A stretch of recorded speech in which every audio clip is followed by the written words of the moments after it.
Y la próxima administración local plantea crear más oportunidades escolares de nivel superior en los jóvenes de la Ciudad de México. Veamos cómo. La jefa de gobierno electa, Claudia Sheinbaum, se reunió este lunes con el rector de la Universidad Autónoma Metropolitana, Eduardo Peñalosa. Dieron a conocer que abordaron la posibilidad de ampliar los lugares para que más estudiantes tengan oportunidad de ingresar al nivel superior y trabajar diversos temas con los profesores investigadores de esa casa de estudios. De cómo colaborar para ampliar la matrícula en la educación superior en la Ciudad de México. Y el segundo es cómo podemos aprovechar el conocimiento de los profesores investigadores de la UAM para distintos temas fundamentales en la ciudad, como el tema del agua, la movilidad, la educación, alimentación. En esta conferencia de prensa, la jefa de gobierno electa dijo que se espera que 10 universidades que planea abrir Andrés Manuel López Obrador estén ubicadas en la Ciudad de México.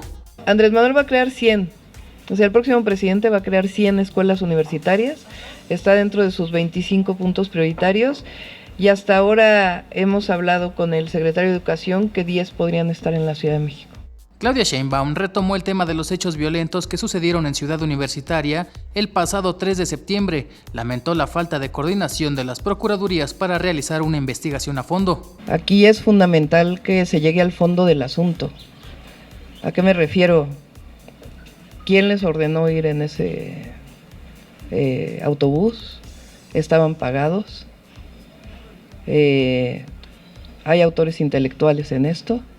¿Quiénes son? Y la sanción no solamente a los autores materiales. Eso por un lado. Segundo, exigir la coordinación entre todas las instancias de los gobiernos.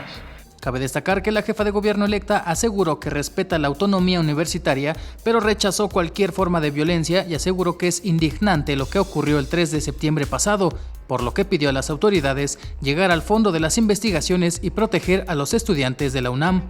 Con imágenes de Andrés Brito, Héctor Mendoza, 21 Noticias.